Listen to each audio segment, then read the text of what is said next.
Everyone to this webinar. My name is Nessa Kenny and I work with IPA's Peace and Recovery program. And it is our pleasure to host this event alongside our partners at JPAL's Crime and Violence and Governance Initiatives. This webinar on intergroup contact is the first of what will be a series of webinars sharing emerging insights from our joint work to improve the evidence base on governance, crime, and conflict broadly defined over the past 3 years. Slide. Together, IPA's Peace and Recovery Program, JPAL's Crime and Violence Initiative, and JPAL's Governance Initiative form the Joint Governance, Crime and Conflict Initiative, or GCCI, which is generously supported by the UK's Foreign, Commonwealth and Development Office. And since 2017, so over the past 3 years, GCCI has supported rigorous policy-relevant research to determine what works to improve governance and to reduce crime, violence, and conflict in low and middle-income countries.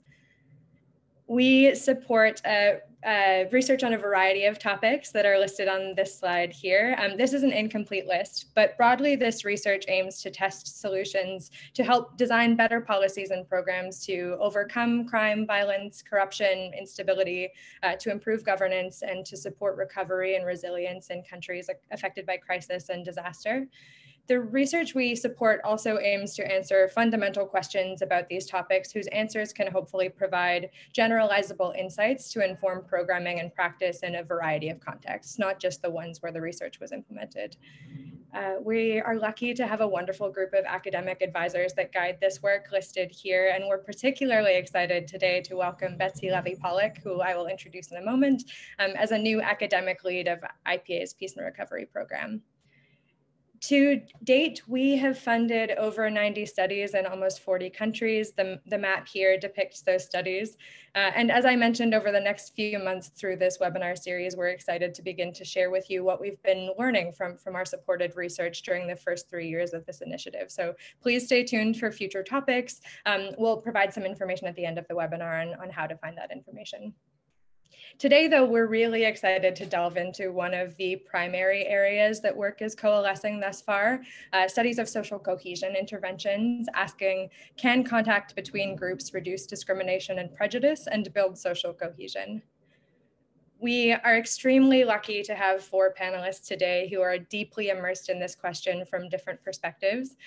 Betsy Levy-Pollock is a professor of psychology and public affairs at Princeton University and the Peace and Recovery Program's newest academic lead, as I mentioned. She will provide an introduction to the intergroup contact literature, framing what we know so far about intergroup contact and the contribution of the 2 studies that will be presented today.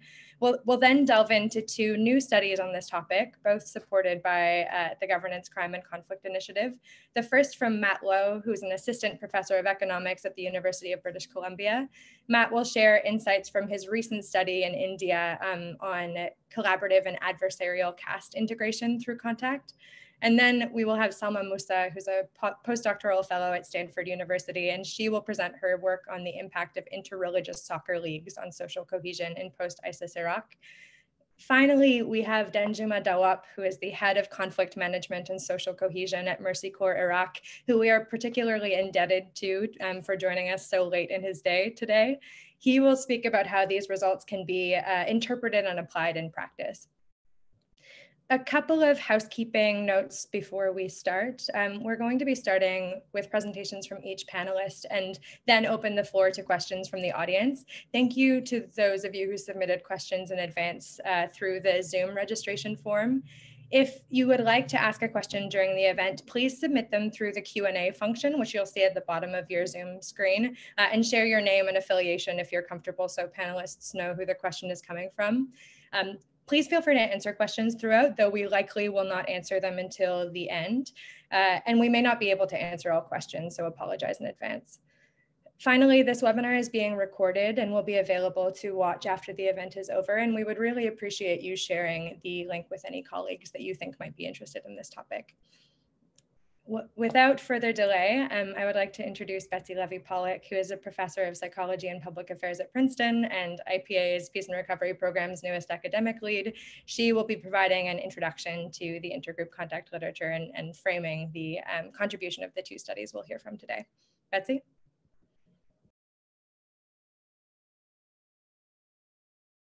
Thanks so much.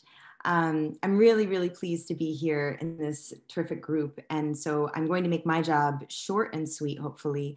I, as mentioned, want to talk about the original contact hypothesis, what has brought us here, the ideas that contact between members of different groups reduce prejudice under ideal circumstances. So not just any kind of prejudice. And this was a hypothesis that is mainly associated with the psychologist Gordon Allport, who was thinking mostly about the American case. So I want to talk a little bit about that and where I think previous research has maybe come up short and why I think that these two studies are the best of their kind in the last 60 years.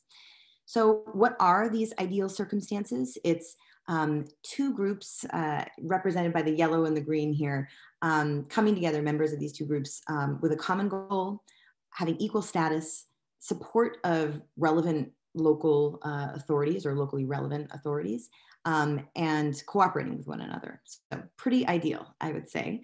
So we can go to the next slide. My question with a number of colleagues, and I then did the meta-analysis with Don Green and Seth Green, no relation, recently, back in 2018, was to ask, this is a hypothesis that has been around pretty much since the inception of social psychology. Where are the rigorous evaluations of interventions that have actually tried to accomplish this kind of contact, especially under ideal circumstances, but just any kind of intergroup contact in the name of the contact hypothesis?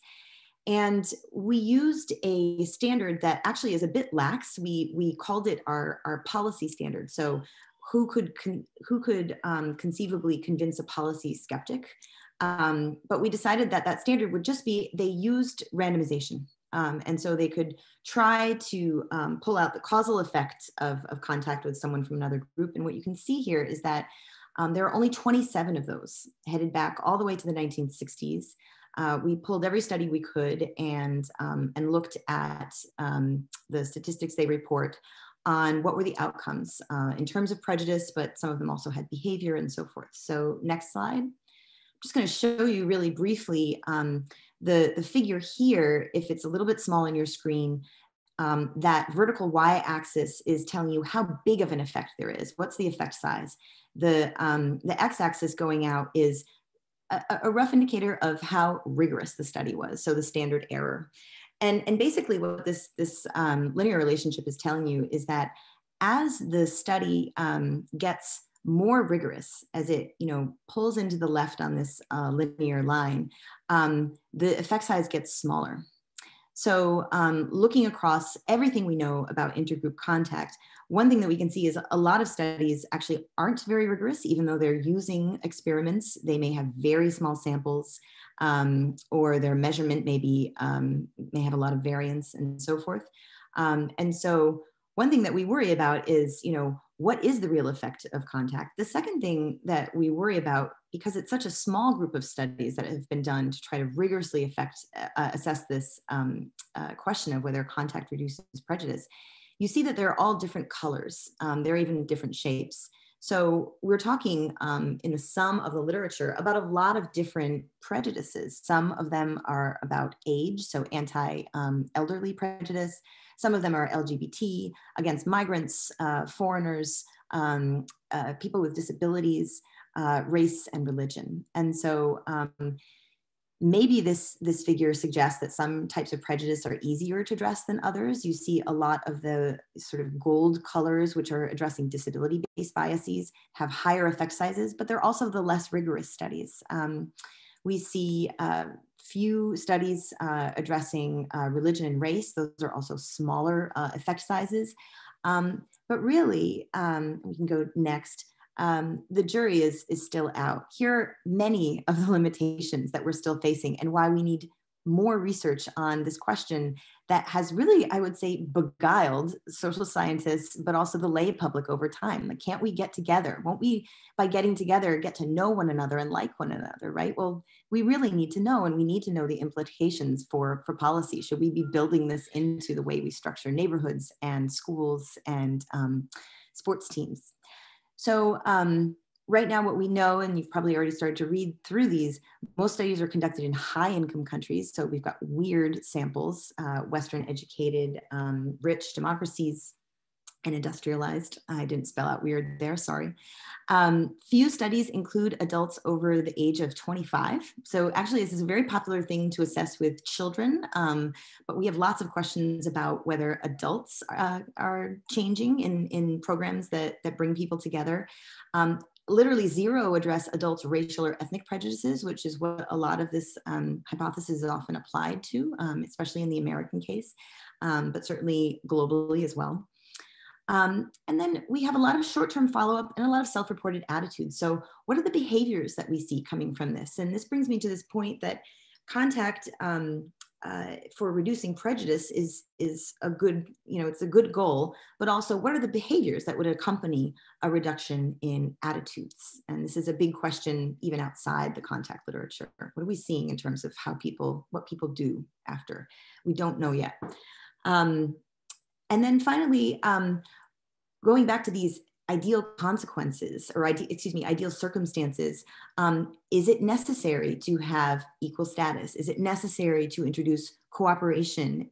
Is it necessary for the relevant authorities to bless this contact? These are all, as you all can appreciate, really hard things to affect, to just create a circumstance in which people have equal status. It sounds almost like Allport was initially saying, well, this can happen in a utopia. So, but what are the minimal conditions that we could try to construct that get close to this, that are realistic, and that would help to produce these good effects?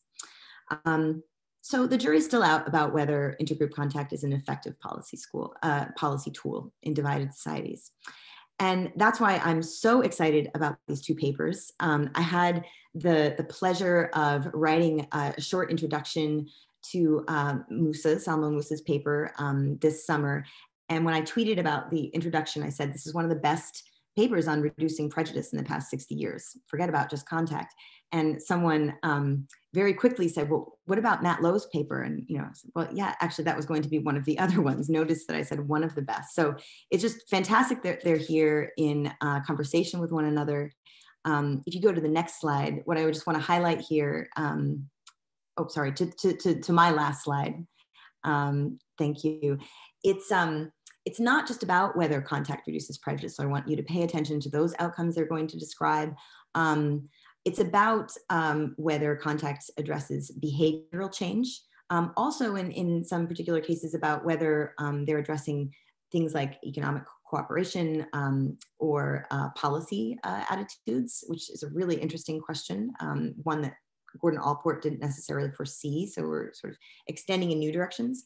They're also addressing these conditions. So what is necessary to produce positive change? And so it's one reason why I'm just really thrilled that these were the studies that were chosen to fund. We need to fund more of these studies. We need to follow these two scholars and really support a new generation of scholars in rigorously addressing these questions and taking them seriously as policy tools and policy questions. So I'll let the two of them take it away. Thank you. Great, thank you so much, Betsy. And we are sort of similarly excited about this new work. So without further delay, it's my pleasure to introduce Matt Lowe, who is an assistant professor of economics at the University of British Columbia, and he will be presenting his recent study in India entitled Types of Contact, a field experiment on collaborative and adversarial caste integration. Matt? Great, thank you, Nessa, and thank you, Betsy, for those overly kind words. I'll use the time I have now to talk a little bit about something that Betsy touched on, which is this idea of whether different types of contact can have different effects. So why do I think this matters? I mean, as we're starting, I think, to try and have studies that really inform the policy debate, and an obvious question for these policymakers is that when they're going to actually run policies that integrate people, there's all these mini decisions they have to make of how they're going to do that. Like how should people interact? What should be the context of that interaction? How long should the contact last? Should there be, should it be supported by the community and so on? And in making all those decisions, ideally, they would like to know which of these decisions matter, which of these should we really focus on, which of them are going to optimize the effects of these programs. So that's kind of where the field experiment I ran comes in. And as Betsy said, it's not just a relevant policy question, but it's essentially the core theoretical question in this social psychological idea of the contact hypothesis, because what Gordon Allport wrote is that it's not just any type of contact that should work. It should be contact under these ideal conditions. And so these conditions that he talks about are common goals, intergroup cooperation, equal status, and support of authority. So what I'll show everyone today is a field experiment I ran. This is using cricket leagues in India to integrate people from different castes. And I designed this experiment in a way to shed light specifically on these all-port conditions. So these are not the only conditions we could imagine would matter for contact to be effective, but these are the conditions that I somewhat tested. And so I'll show that common goals seem to be really important. That seems to make contact have much more positive effects, whereas two of these other conditions, intergroup cooperation, equal status, seem to be somewhat less important, at least in the setting that, that I worked in. So next slide. Next slide. Okay, great.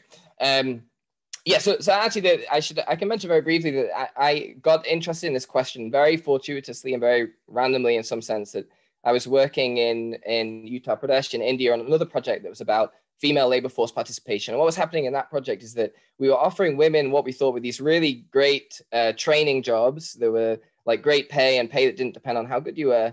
But a lot of women were turning down these jobs because they were saying, I'm a low caste woman, or I'm in the scheduled caste, for example, but I do not want to travel to this part of the village where the general caste live, because I'll be abused and I'll be shouted at and so on. And that was like the first exposure I had, being somewhat naive and coming to India for one of the first times, that these caste divisions really have economic implications, that people would turn down jobs because of these divisions.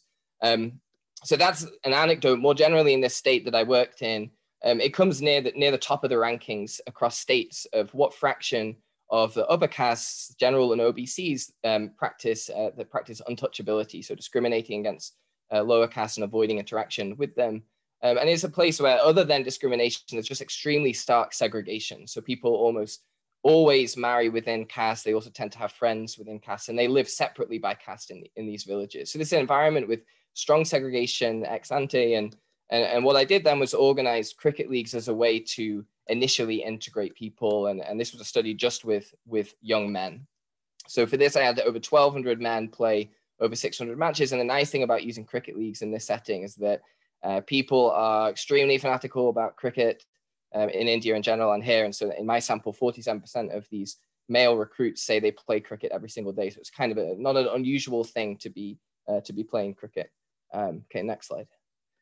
Okay, so this is what I did. So I recruit these people. The cricket leagues are there as a means of integrating people. And then I have three main randomizations that give us some traction in estimating different types of effects. So the first is that these recruits were randomly assigned either to play in a 1-month cricket league or to be in a pure control group. So actually the pure control, they play a couple of matches, but not many matches. So by comparing these groups, this gives you really the effects of the program as a whole. What is the difference between the people who played in the leagues and the people that didn't play at all? But then if you're in a league, I randomly assign people to teams. And so you have some people who end up with 0 other castes in their team. They're playing only with members of their own caste, and then other people that have their entire team belonging to a different caste. And so that comparison is what I use to estimate the effects of collaborative contact, which is basically contact that comes with common goals. The people on this team have the same common goal to win the match and in cricket score as many runs as possible. Then those teams, they have to play opponents. So that was also done randomly. And that's what creates variation in this completely opposite type of contact, which is I call adversarial contact. But you can think of that as I meet these other castes, but now I have opposing goals with them because they are my opponents. I'm trying to beat them. So they're the three randomizations. And then I measured a whole host of outcomes. Just a couple of weeks after the leagues ended, I won't have a chance to explain them fully, but basically people report their friendships. They make choices of what teammates they would like in a future match.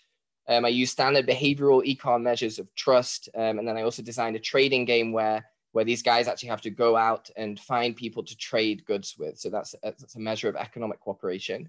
And what I'll show now is the effects on a combined index of these outcomes. So this index is cross-caste behavior index.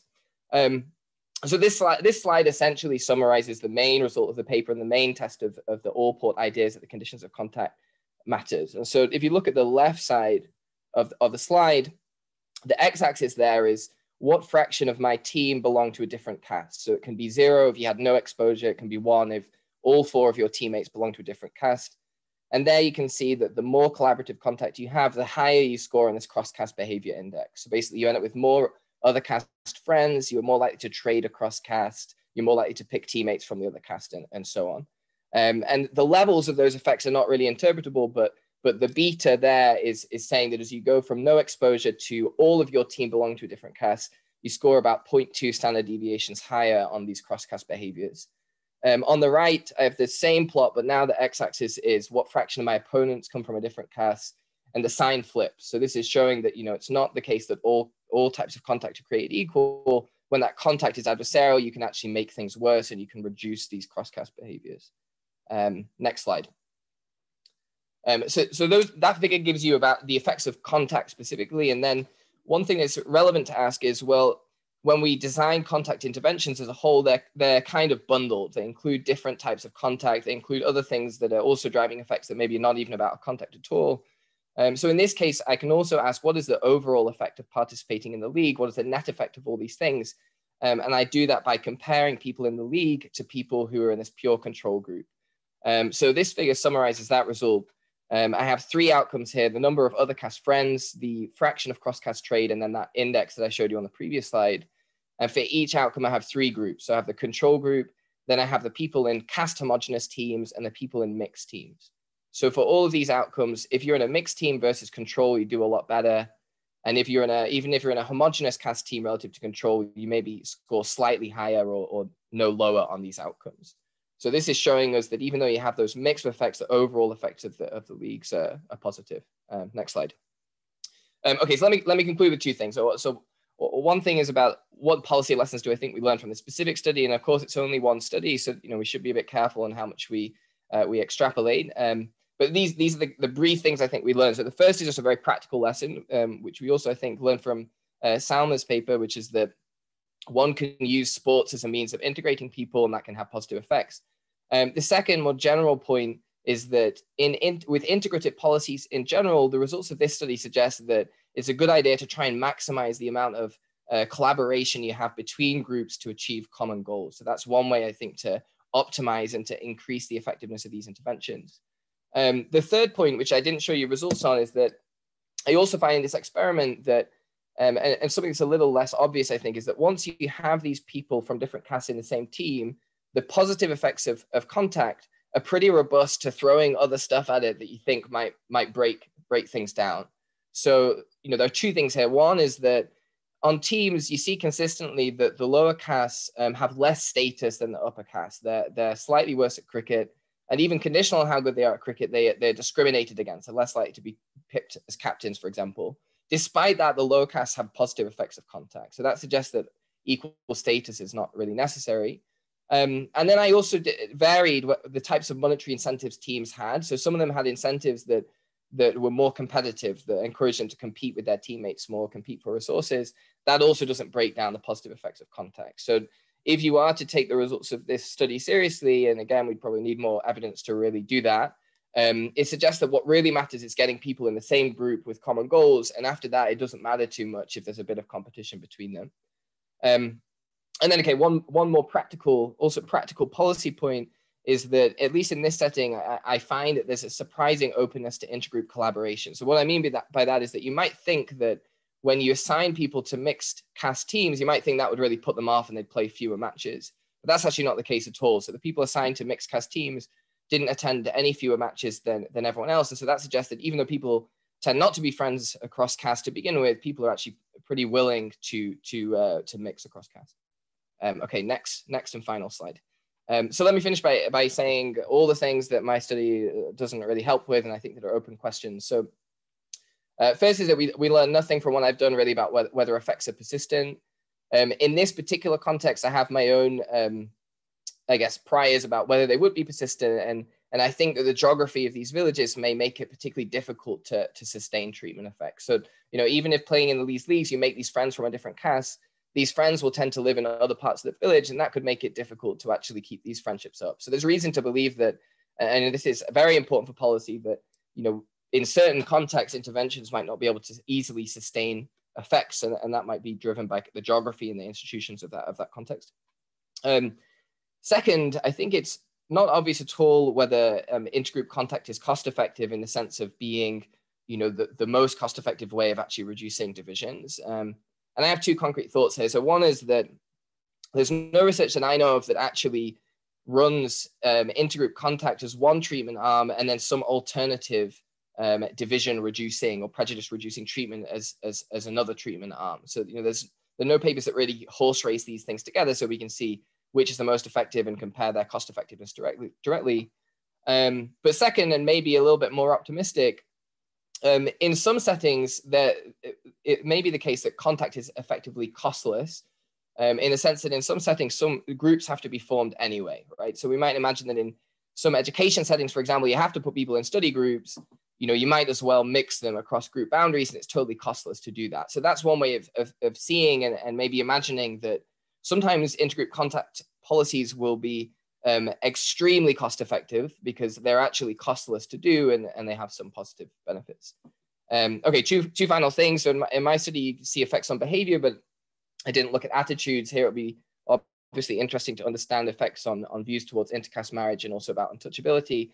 And then one final point, which is probably the most ambitious question for studies in future. Every contact study I know of, experimental contact study I know of, is really looking at randomization at the individual level and effects on the individual level. So does the individual have less prejudice at the end? But we might imagine, and there's lots of evidence, I think, already for this, that practices of discrimination and prejudice really don't always operate at the individual level. They operate at the level of a community. Like there is a social norm. Untouchability itself you can think of as being somewhat a social norm that people adhere to. And so then maybe what we really need is studies that randomize at a much bigger unit, like a community at a village, because maybe what we should be trying to tackle is not really the beliefs and the preferences of the individual, but the operation of the norm that happens at a much larger level. So here I don't think existing studies answer this question. I think it's an obvious and important question to answer, but one that's a lot harder to do in terms of having an experiment that's feasible. Okay. So I'm finished. Great, thank you so much, Matt. It's my pleasure now to introduce Salma Musa, who is a postdoctoral fellow at Stanford University, and she'll be presenting, I think, an interesting compendium to Matt's work on the impact of interreligious soccer leagues on social cohesion in post-ISIS Iraq. Salma, go ahead. Thank you, and thanks, Matt and Betsy. You basically cut my content in half, which is great.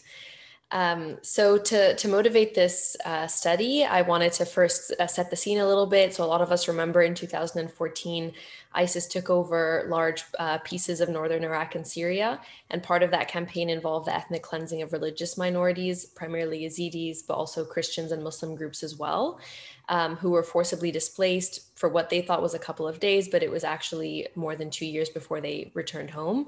And when they did return home, this is what they found. Slide. They found that their churches, their schools, their businesses, their homes had been basically destroyed. So here's a Christian home on the left. You can see the AC was stolen, that there's the beginnings of an ISIS tunnel. There's ISIS graffiti outside the homes. And so as you can imagine, this experience, this kind of occupation and displacement really devastated social trust and social cohesion in the area. Especially between Christians toward Muslims, who are either seen as ISIS collaborators if they stayed, or are resented for other reasons, even if they were themselves persecuted and displaced for diluting the Christian identity in these historically Christian towns. So no matter the source of prejudice, we have this deep resentment and distrust toward non-Christians in the area. There's also, this social distrust also reflects onto social segregation, and it leads to this social trap where you have low social cohesion, deep social segregation, and an increased probability of violence. So low social cohesion matters for these reasons, that it correlates with these other negative outcomes like authoritarian rule, like a higher risk of future violence, polarized social identities, residential segregation. And so we know that this trap exists, and it's a negative reinforcing cycle that correlates with violence. But what we don't really know is how to get out of that social trap. So there are a set of tools that we have at the institutional and at the grassroots level that that give us some of the answers on how to get out of this social trap of low social cohesion. And so at the institutional level, we have things like power sharing arrangements or structural protections for minorities. And at the grassroots level, we have things like intergroup dialogue or community-driven development programs. And of course, the topic of the webinar today, which is intergroup contact. The idea that this kind of positive cooperative contact can reduce prejudice, can form friendships, and on the whole, that it can improve intergroup relations. But there's still a lot that we don't know. So we don't know which of these conditions matter. Well, we now know that cooperation matters, but not so much evidence on the other conditions. We don't know also the impact on real world behaviors. So most of our evidence comes, as Betsy said, from surveys that tend to be administered near the end of right after the intervention ends. But we don't know whether these effects can transfer into real world behaviors. And more specifically, the contact theory relies on this assumption, which is a critical assumption, that any positive effects of contact toward the contact partners are necessarily going to extend and generalize to other social settings toward other people from that group. And so changing how you feel about one person will change how you feel about the entire group. And that assumption itself has not really been tested. And that obviously matters for the impact of contact. And lastly, we don't know how contact would operate in a conflict or post-conflict settings. And we actually have a lot of reason to believe that it would be less effective in these settings, given that exposure to violence correlates with violence hardens these group identities, as I mentioned. And we know that ethnic and religious prejudice, which tends to be the root of various conflicts and civil wars, as Betsy said, that type of prejudice is really hard to shift as opposed to prejudice toward the elderly or the disabled, for example. Slide. So here's where my study comes in. So my specific research question is, can intergroup contact between Christians and Muslims build tolerant attitudes and behaviors after war? Not just toward the people within the intervention who meet for this program, but also towards strangers from the outgroup in a real world setting. And to do that, I actually hold the conditions of contact constant. So Matt was able to manipulate this cooperation condition. I don't change any of those conditions. I'm holding contact and it's close to its ideal level. So it's cooperative, it's endorsed by communal authorities. There's a common goal and there's equal power status for the most part. So I'm holding a contact at its ideal level and then testing it in a post-conflict setting and seeing its effects on real world behaviors. And to preview the main results, I found that contact improved everyday behaviors among peers who met within the intervention, but it struggled to build more widespread social cohesion outside of the intervention. So here's the experimental setup. So the aim of the study was to build Christian tolerance toward Muslims. Of course, Christians are the minority group in Iraq generally, and the bigger social challenge tends to be the reverse, Muslim prejudice toward Christians. In this case, I focus on Christians because they are the majority group in these study sites. And all of the participants in the study were displaced people, the Muslims as well. And I anticipated that there would be benefits to building cohesion among displaced people with a focus on Christians, given that they are dominant in this area. The sample consisted of 42 all Christian soccer teams. So I teamed up with a Christian community organization and we invited the Christian amateur teams in the area, male teams, to join these new set of leagues that we were setting up. And the condition for joining was that they would take these baseline and endline surveys, and also that we would add some players to their team. And so here's the key randomization. Your team either received and added 3 or 4 Christian players or 3 or 4 Muslim players. And these extra players themselves were drawn from teams who were not included in that first stage of recruitment, or they were free agents who trained with other teams. But importantly, they were pretty skill matched. So these added players, the Christians and Muslims, are actually balanced on their skill. So we don't have to worry about Muslims being more skilled, for example, than the Christian added players. So the experience was pretty similar. I then did this block randomization based on baseline attitudes toward Muslims. And these teams competed for 2 months across 2 study sites in what was a total of 4 different soccer leagues. And the average participant, to paint a picture of who these guys were, was 23 years old, did say that they do not have few to no Muslim friends. They would not want to have a Muslim as a neighbor. and they would not be willing to sell land to Muslims either. So comparing them with a survey I did of other displaced Christians in the area, they're a little bit less tolerant in terms of their intergroup attitudes than the general population from which they're drawn. So here are the outcomes that I measure. I measure 3 sets of outcomes. First, what I call on-the-field behavior, which reflects tolerance toward Muslims who you meet on your team or in the league. Then I measure off-the-field behaviors, which capture how you feel toward Muslim strangers in other non-soccer related settings. And then lastly, I look at attitudinal outcomes as well. So starting with the on-the-field behaviors, I look at whether you sign up for a mixed team next season, whether you vote for a Muslim who's not on your team to receive a sportsmanship award. And this outcome is actually inspired by Matt's paper. And lastly, I look at whether you are training with Muslims 6 months after the intervention ends. And so these 3 measures capture tolerance toward either the Muslims on your team or in the league. Then I look at off-the-field behaviors as well. And so first I look at whether you attend a mixed social event. So this is a neighborhood event that's open to everyone in the town. So Christians are faced with the prospect of socializing with not only the Muslim players and their family and friends, but other Muslims in the neighborhood as well. I also look at whether you choose to drive 40 minutes and go to a Christian dominant city, which is Mosul, and patronize a restaurant there. And so this looks at whether contact can overcome these structural barriers to social cohesion, mainly residential segregation. So do you actually feel more comfortable in those areas that are dominated by the outgroup? And it's a pretty costly outcome, both economically and also socially and psychologically as well. And lastly, I look at whether you donate your $1 survey compensation either to a neutral NGO that serves both Christians and Muslims, or whether you choose to donate your compensation to the church, which obviously serves only Christians.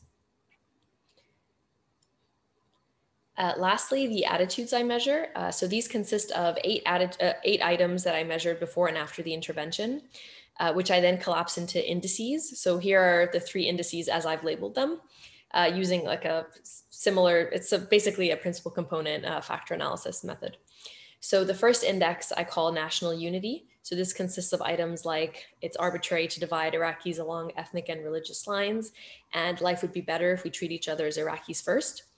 The second I call Muslim blame. So do you blame these various Muslim civilian groups, so not ISIS, for Christian suffering?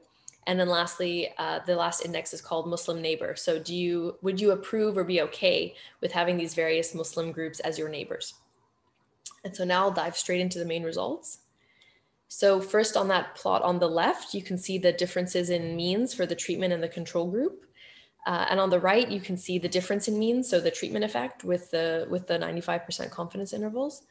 So starting first with the top left panel, the on the field outcomes, being assigned to a mixed team made you almost 50 percentage points more likely to be training with Muslims 6 months later. It made you about 26 percentage points more likely to vote for a Muslim not on your team to receive a sportsmanship award. And it made you about 13 points more likely to sign up for a mixed team next season. Moving to the off the field outcomes, the effects here are generally much smaller and often not distinguishable from 0.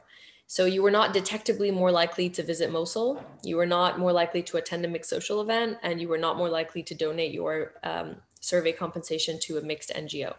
And actually, when I test these 2 patterns of results against each other, you are actually statistically significantly more likely to engage in an on-the-field outcome as opposed to an off-the-field outcome. So there is actually a difference between these 2 sets of outcomes, with the caveat that the sample is relatively small, so it could be like a power issue, but the fact that when you test these 2 patterns against each other, this pattern remains, suggests that it seems much easier to move people on these on-the-field outcomes. And moving on to, lastly, to the attitudinal indices, I see a boost to the National Unity Index. So this abstract belief that unity is possible and we should treat each other as Iraqis first.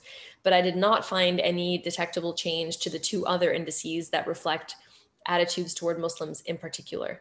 So again, this builds a picture of this pattern that contact can shift how you feel toward particular people who you meet, and generally you think that coexistence is possible, but it did not shift how you feel or how you behave around Muslims in general, who you don't personally know.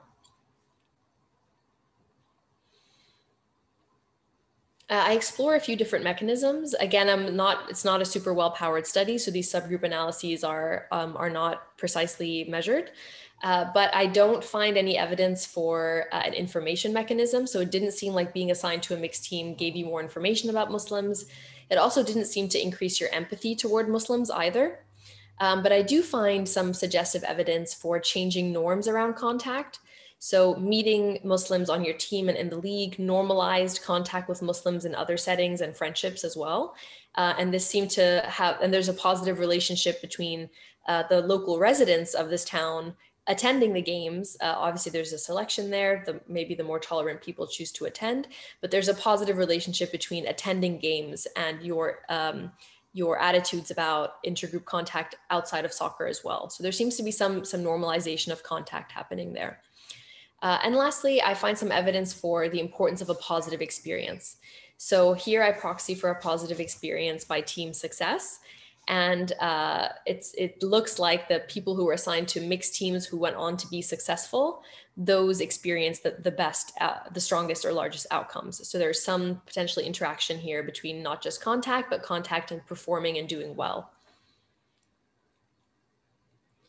So I talked a little bit there about what I think was going on with the players assigned to the mixed teams and how we were able to build that very localized cohesion. But this leaves us with a puzzle of why these positive effects didn't extend off the field in other social settings. And so there's a few different explanations here.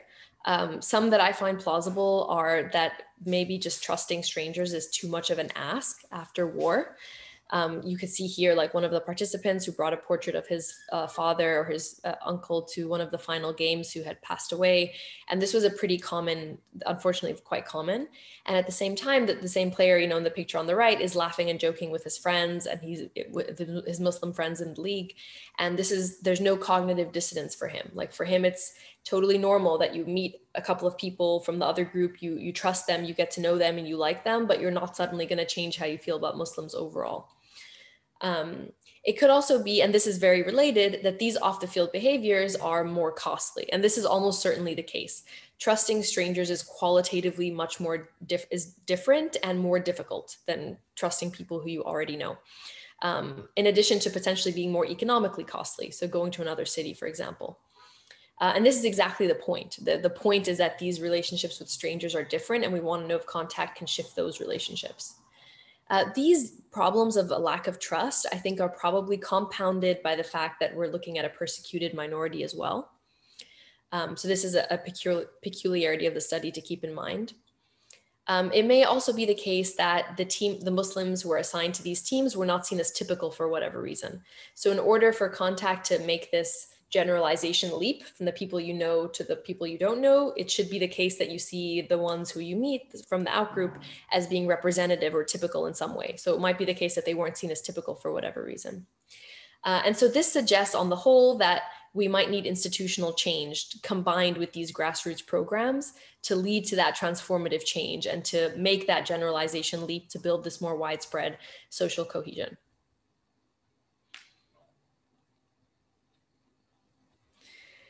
Just a few reflections on generalizability. So I think it was important, based on my experience in this study, I think it was important that the leagues were endorsed by communal authorities. So here, for example, you see a priest who's giving out awards and a lot of the fields were attached to the church. So it was, they were given the seal of approval. So players really felt comfortable engaging in the leagues. I also found that it was important that the Muslim players had a decent skill level. So onto the original all-port conditions, one of which is cooperation, I would add a wrinkle on that, which is not just do you cooperate, but are you willing and able to cooperate? And is it important to have this underlying skill? So I thought it was interesting in Matt's paper, actually, that Matt didn't find that this variation by skill didn't play a big role. That it might be that the more sensitive the context, the more that things like your ability to contribute to the team matter. I also thought it was important that the leagues were apolitical and that soccer in general is apolitical. So you have this problem of people who maybe would not be interested in like an interfaith dialogue study or program, for instance, but everyone loves soccer. And so that increased the initial recruitment hurdle. The flip side of that is that because we didn't talk about the conflict and address the conflict, the political attitudes of Christians and their attitudes toward Muslims in general didn't change.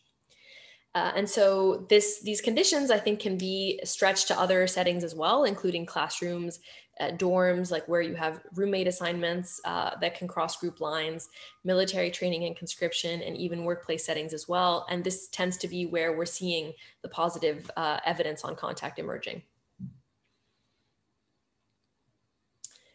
So to end with a few reflections on and takeaways. So I found this causal evidence that cooperative contact can build everyday localized social cohesion after war. The big caveat is that I found that the more transformative change to build widespread cohesion outside the intervention was much harder. And so this leaves us with a lot of open questions. So first, is this localized cohesion enough? As Matt said, is this enough to actually build long-term resilience when future shocks to tolerance happen? And that's an open question. And if not, do we need to look at things like changing norms and spillovers, or the impact that we can get from combining contact with policy tools as a way for these interventions to really have the impact that we want them to have? So it might be the case, just to zoom out, it might be the case that contact just doesn't work when you start picking apart effects toward known contacts versus strangers, or it could be that this post-war setting is really hindering that generalization, and so that I'm not able to know, and we need more studies that look at that specific gap so that we can understand if contact does work in the way it's hypothesized to work. But definitely this fragile setting, I'm sure, shaped the results to an extent, and so in these settings, it's probably all the more important to have the institutional change as well. I've hopefully also made a case for the importance of measuring real world behaviors.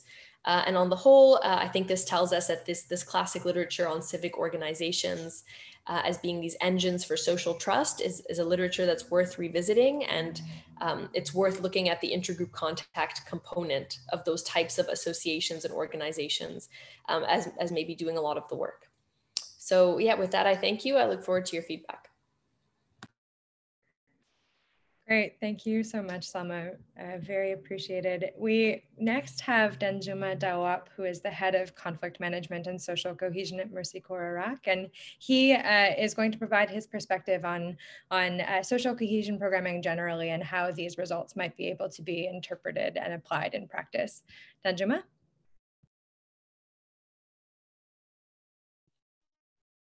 Yes, thank you, Nessa. Please, if I doze off, it's very late in Iraq. So please bear with me and try to wake me up if I doze off.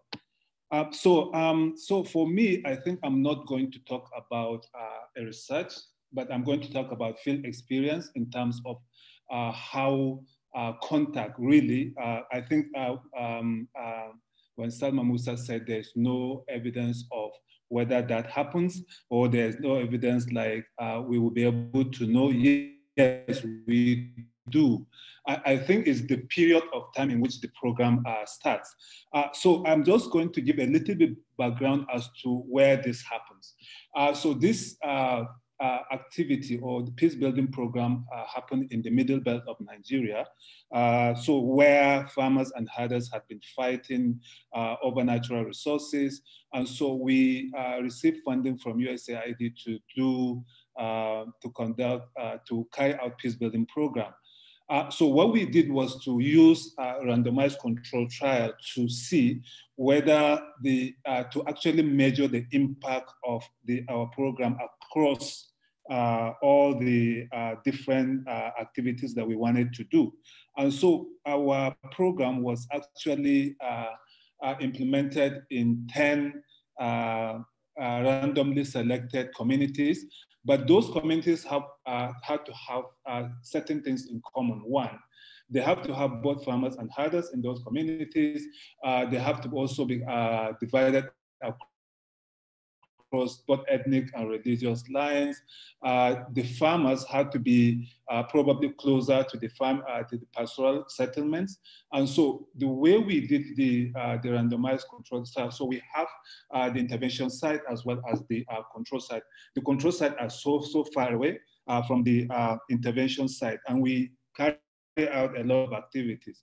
But for the benefit of this presentation, I'm just going to talk about some of the theories of change that informed how we use contact to facilitate social cohesion. So for us is that we believe that if people irrespective of ethnicity or religion or political affiliations, if these people come across lines of division in a way that will improve their own way of perceiving each other, and then it breaks down stereotypes, then these people no longer perceive each other or perceive the out-group with suspicion, or it also increase trust as well as increase cooperation and political issues.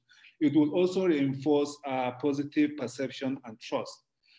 For us, we believe that for this to happen, all this interaction had to happen under defined conditions. So for us, the defined conditions are what kind of activities are we doing with this over a period of time. So for us, it wasn't like or Salma's using either cricket or soccer. But what we did was to have a lot of provide a lot of opportunities for contacts, trainings, implementation of projects, facilitating group dialogues. We have this specific group of people that we selected as community peace committees, whom we use as our test subjects. Now, for us, these community peace committees that we have are people that we selected based on certain characteristics. One, they are people with authority. They are also people who are well respected and trusted. And we were hoping that selecting these people to go through these activities over a period of time, there's a likelihood that these people's attitudes and behaviors will be transformed through the period that the program is being implemented. Next slide, please. So for us, is the how we do it. And so for us, we were very conscious of the fact that there is, for us, all the activities that we are doing are just a means to an end. The end itself is when we measure to see whether the contact, the sustained contact that had been building up from the beginning of the program up to the end of the program, or up to the time when the airline survey was being conducted, we will be able to see change. And so at baseline, we have specific questions that we ask about attitudes and behaviors. For instance, we ask both farmers and pastoralists. Okay, I want to say something. At the time that we are conducting these activities, or we are doing the baseline, we are implementing in a situation of active violence. There was violence going on. And so in terms of response between farmers and pastoralists, they were so adamant in terms of how they feel about the other group. So when we ask questions like, if, for instance, the other person from the other group fell sick, will you be able to help? And almost all the answers from both parties are no, we are not, there is not likely. So it's very, very low on the index that we are measuring. And so for us, that was what was guiding us as to, okay, so what kind of activities are we going to ensure we do that will sustain that contact, that will also break down those stereotypes, perceptions, stigmatization, scapegoating that both parties have for each other. And so doing our activities, we look at what kind of things. So we incentivize those relationships. One, we realize that us to bring these communities together, one, to identify, plan, and implement a project that will benefit both of them, that will benefit both farmers and herders in each of those communities. We also realize that we have to also organize certain social events, such as sporting competition, such as cultural events, that will sustain that interaction. But for us, the identification, the planning, and the implementation of local development projects were the purview or the specific responsibility of these selected community leaders that we call peace committees. So they are doing that. They also are the ones that facilitate and mobilize and organize these activities. These sporting activities, these cultural events happen towards the end of the program. For us, we wanted to see how much efforts they are going to put in, not only in terms of identifying and implementing projects, but again, going out of their way to organize other events that probably will just bring people, but they won't see any tangible benefit. Next slide, please. So based on that, we said that we will look at this and we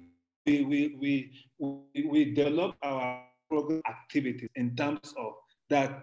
One, all those people, even though they are respected community leaders, even though there are youths among them, even though there are people who are trusted, even though in terms of when they meet, there is power imbalance. There's nobody with the power as they meet as a community committee. Every voice matters. Decisions are taken based on consultation. Identification of activities or projects are done on the basis of agreement by everybody. And then the other thing that we also wanted to do at that time was that for us is that all this interaction, all this improvement of perception was towards building future cooperation as also building trust. We also feel that for us, it's so important that we do context analysis to understand the relationship between these groups. In some locations, because as I said, there are 10 intervention sites and 5 control sites. In some of this, the level of animosity between farmers and herders are much, much higher. And we realize that the reason is because in some of the communities, the farmers are Muslims, the pastoralists are Muslims. While in other communities that we work, the farmers are Christians, the pastoralists or herders are Muslim. And so that kind of shift, that differences, and what was obvious at the end, that we see more cohesiveness in terms of contact between farmers that are Muslim and pastoral herders that are Muslim than where farmers are Muslims, are Christian, while the herders are Christians. Next slide, please. Now, again, for us, again, the selection criteria was deliberate. We wanted to make sure that, one, there are people who wanted there are people who were meeting before and interact, but then they are not. And then there are those who are not. And so based on that, we formed all these groups to be able to do that. Now, I think what I would do is that the 2 things that I want to mention in terms of what really happened was that we discovered that the level of contact was more sustained in the intervention community in areas more than the control. We also see those the spillover, that is the change of attitudes and behaviors of the people that we are working actually spill over into the communities, and people were actually acceptance of each of the other group. They are attending each other's wedding naming ceremonies. We saw those changes in the intervention sites than in the control communities. Thank you very much.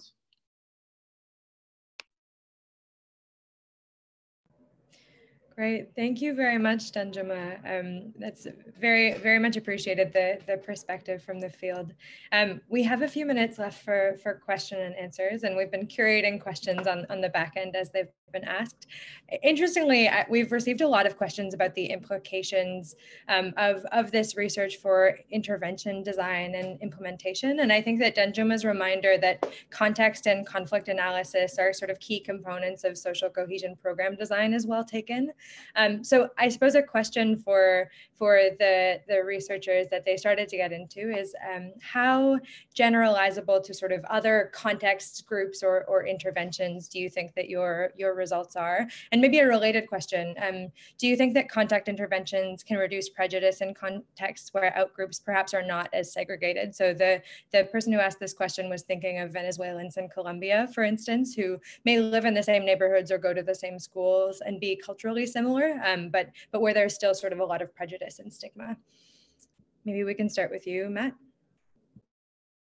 Yeah, I guess I have just a brief thought on the second question, which is also kind of a lot that I thought of when I was doing my study, which is that you can obviously have a situation where people are already interacting a lot, but that those interactions are antagonistic and, you know, based on a lack of trust and so on. And so to have people, just because people are not segregated does not mean they do not have like antagonistic interactions. So then I think the intervention is not so much that you need to kind of make people interact more. It's just that you need to think about whether you can change the nature of those interactions. And, you know, as an economist, I usually think of like just how you can, you know, create incentives for things, right? So you have to think about how can you structure the environment so that people have incentives to interact positively with people.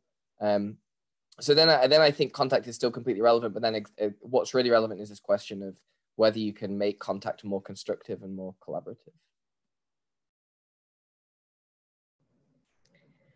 Salma, would you add anything on generalizability? Yeah, I mean, I agree with everything Matt just said. I would just add that we need more evidence from like post-conflict and active conflict settings to know like these more dampened effects that I found. Is it because of the setting, or is it just because when you start breaking apart this distinction between known contacts versus strangers, that contact generally is less effective? And that's an open question. Obviously, the caveat being that it's really difficult to do work in those settings. There's a higher risk of contact being negative. And obviously that has a disproportionate impact on prejudice. So there's a reason why we don't have that much evidence from those sites, but that's kind of one thing that that's really needed to understand generalizability. Great. Yeah, one of the things that I found interesting about the questions that were coming in is that a set of them sort of asked about questions where folks may not be as segregated, but then that also is a bit of a contrast to some of what Betsy was explaining about how we have very little evidence on how to reduce racial or ethnic prejudice through conflict or through contact, and what we know suggests perhaps that contact might be less effective to overcome these divides. And of course, Salma, your contribution to the increasing amount of literature that suggests that behaviors might be a little easier to move than attitudes. And I guess with that backdrop, in the real world, we also might see that people might sort of self-select for contact. So one of the questions that came in is how programs might be able to be set up to naturally encourage contact between people who may not necessarily self-select to have contact with different groups. Matt, maybe? I mean, I think this question is really interesting. I think maybe even, so me and Salma now, we've never met each other in person. Now we just only interact on these like webinars. And I think this has come up before, but I think the idea of understanding selection into contact, I think is kind of interesting and not obvious because on the one hand, you might think, okay, obviously the people who are not going to want contact are going to be the more prejudiced people. But that might not be a problem because it might be that the more prejudiced people are not malleable anyway, right? So we wouldn't really care about them selecting out if they're people that wouldn't also be affected by the intervention. So even before thinking about whether selection is a problem, there are ways you can design experiments to know whether people select on treatment effects. So whether you're attracting the people that are actually malleable or not.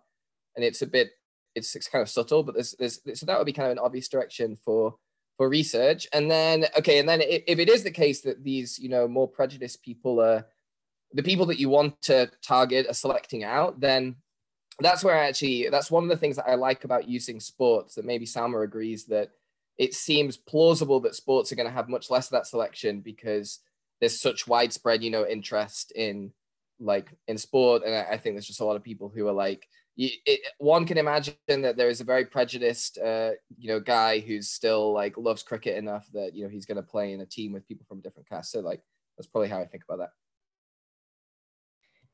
Yeah, I mean, this is such an important question.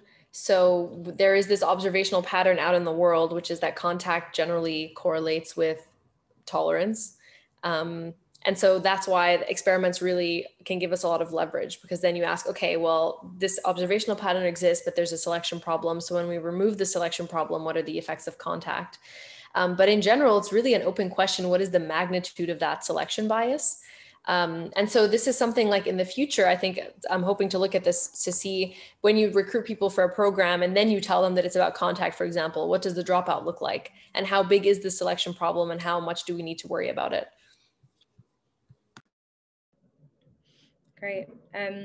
Another perhaps related question about sort of intervention design that maybe I'll pose to you first, Anjuma, and then come back to Salma and Betsy, is if contact doesn't always generalize to all of those in the outgroup. So as Salma's paper suggests, what kinds of interventions might be able to be combined with contact to achieve sort of general attitude or behavior change towards those in the outgroup? So for instance, what kind of interventions, Danjuma, do you think about combining or running contact programming through?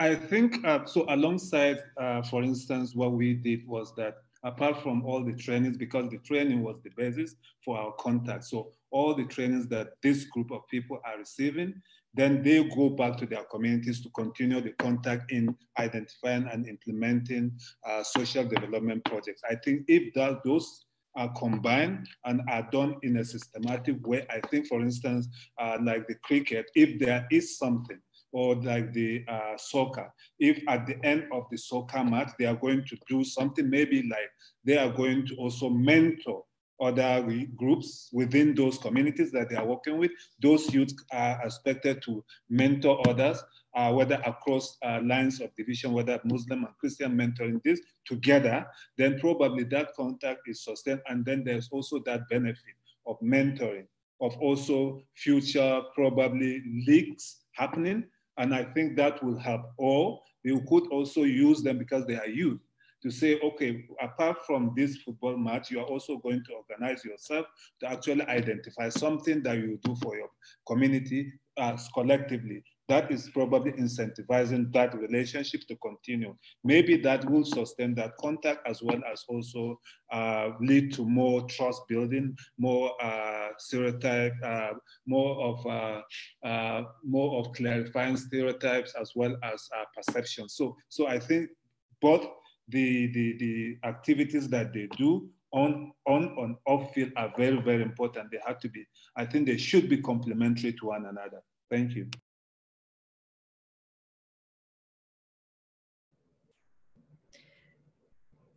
Salma, what would you add? And maybe I'm setting you up to talk about your new work if you're interested in doing so. Are there interventions that can be combined with contact interventions in order to sort of maybe have a bit more generalizable effect on those who aren't participating?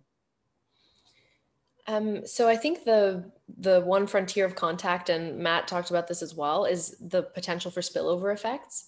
I think that's something that hasn't been looked at maybe systematically. So you can think about either treating people's households as well. So not just the one person who gets the contact treatment, but maybe you involve like the household, or it's a household level treatment or a community level treatment.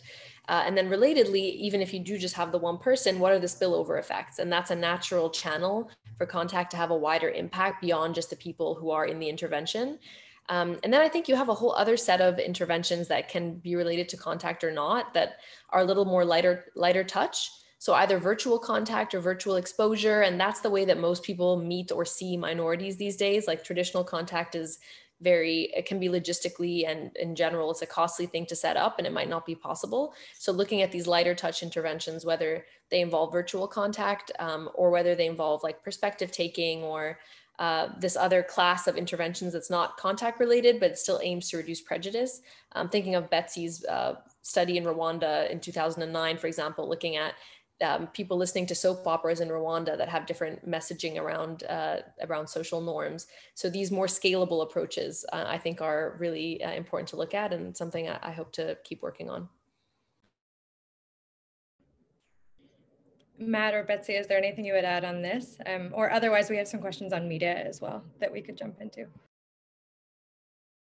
I'd add just one tiny thing, which is that one thing I think is just kind of vaguely interesting is that there's something very different about, say, spending a week with one outgroup member versus spending 1 day with 7, outgroup members and a different person each day. And so one way you can think about generalization as well is like maybe to get people to generalize, what you really need is for people to have all these examples, not just this one person that maybe they've come very close friends with, but then they could kind of say this person's an exception, but maybe they need all these different examples that they've seen. And then I think that relates to what Salma's saying, that there are all these different ways in which we could kind of come into contact without groups, and maybe you need these kind of to all be combined in one intervention to get the generalization.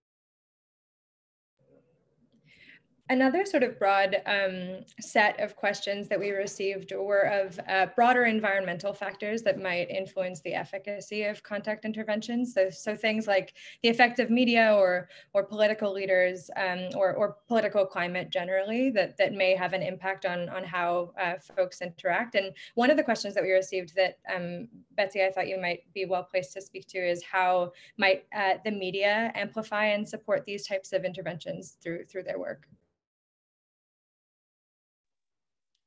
Sure. I mean, I think that one thing that I'll point out is that there are two sides of the coin to contact interventions that aren't necessarily about prejudice reduction. So you invite people in, you attract them as Matt and Salma are speaking about, because they want to play cricket, they want to play soccer, and then if you never get to a point in which some of the contact involves something that's explicitly political, then why would you ever, imagine that people would make the leap from, I like this group of people to, I would support this policy about, migration, et cetera. So I think that's one way that media can help. So if available messaging is out there, that, could be brought into some of these contact discussions, if that's not what you're doing to program necessarily.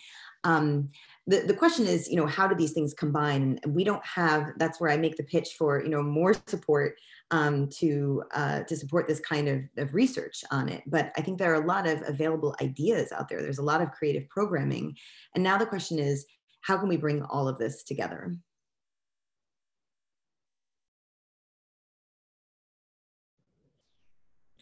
Danjuma, Matt, or Salma, any reflections on kind of this broader environmental question? So how the effects of media or broader political landscapes on the efficacy of contact programming?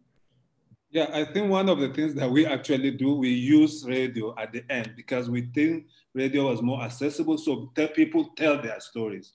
And so we saw that being very, very effective, because these are people who will start by saying, before then, I don't have anything to do with this person, but as a result of better understanding, they are not using the word contact, but they are using all the things that we know that was as a result of contact that led better understanding, I trust him more. In fact, one of our best story was a marriage between a farmer and a herder.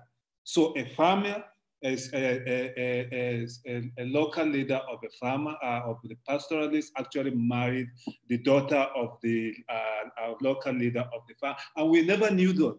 So it was one of those platforms where they are telling their stories, and then he said that, and we are all, oh my God, we didn't know that. And he said, as a result of all the activities we've been involved in, I've been looking at her, and we started talking, and so on and so forth, and it led to this. So I think, yes, if we actually popularize some of these things, it will really, really catch on and also help. Love those Romeo and Juliet stories. They never fail. I mean, I was going to say something kind of boring in comparison, which is like, we want to know, the average effect of contact and the average effect of these policies, and what is the added return that you get from combining the two? And is that the magic formula, that you need some of the everyday interactions on a personal level, and you need the policies, and that's like the recipe to get the sustainable piece? But I like Danjuma's story better. I'm mindful of time, but maybe I'll ask one final question about sort of the ever present question in this time in our lives, about how intergroup contact interventions can be thought of in the time of COVID, where physical interaction is perhaps not possible or limited. And Salma, you mentioned virtual interventions before, and Danjuma, you spoke about radio. So I'm curious to hear your thoughts on contact during COVID. So one study that I haven't seen that I think needs to be done, and please correct me if I'm wrong, I would love to see a study where we can assign and randomize basically whether the contact is face-to-face versus virtual. So I think that is something that needs to happen so we can directly test that idea. But in general, from my reading of this literature, it seems like virtual contact is still generally positive, but the effect sizes are much smaller compared with traditional face-to-face contact. There's a lot of potential reasons for that. Like the friendship potential is less, and the friendship potential is supposed to be like important for these effects to be unlocked. It might be that you need to be in person and high five and fist bump, and that physical touch actually creates some trust. And how we're wired as humans to build empathy, there's a lot of nonverbal communication that happens that might be lost virtually. So all these reasons suggest that virtual contact won't be as effective, but the question of how effective it actually is, I think, is still kind of open. I think there's been a little bit of research randomizing whether people are getting a perspective-taking intervention in person versus over the phone, for example. And yes, the COLA study. Yeah, so thus far it actually seems like over the phone is as influential, and I think that, you know, also as that kind of virtual contact is normalized, then that, you know, isn't feeling like it's insufficient, it's feeling like the order of the day, right? So, you know, Salma and Matt, now you're best friends because you've only, you know, met online, but that's just fine. I think again for us, when we were talking to some of the youth that we're working with, especially here in Iraq, one of the things that they were saying is that visual social cohesion is missing. Is what is the kind of feeling that they have to look at somebody in the face and see whether, yes, I can trust what this person is saying, is missing over, you know, so for us, we think that, yeah, I'm not sure contact, like the physical contact, is much more sustainable in terms of ensuring trust and trust building and whatever it is than the virtual. Thank you all. I wish we could continue this conversation, but unfortunately we're out of time. A big thank you to Betsy, Matt, Salma, and Danjuma for joining us today and sharing all of these insights. It was really illuminating for me, and I'm sure for others. I also want to thank the IPA and JPAL teams that put this together, and thank you to all of you for attending and for your participation through the Q&A. Please stay tuned for more information about our next webinar, and that information can be found at the websites that you see here, and you can contact us and keep up to date about our sort of ongoing work at the information on the screen. So thank you all. Thank you for organizing. This was so fun. Yeah, thanks. Thank you so much. Bye.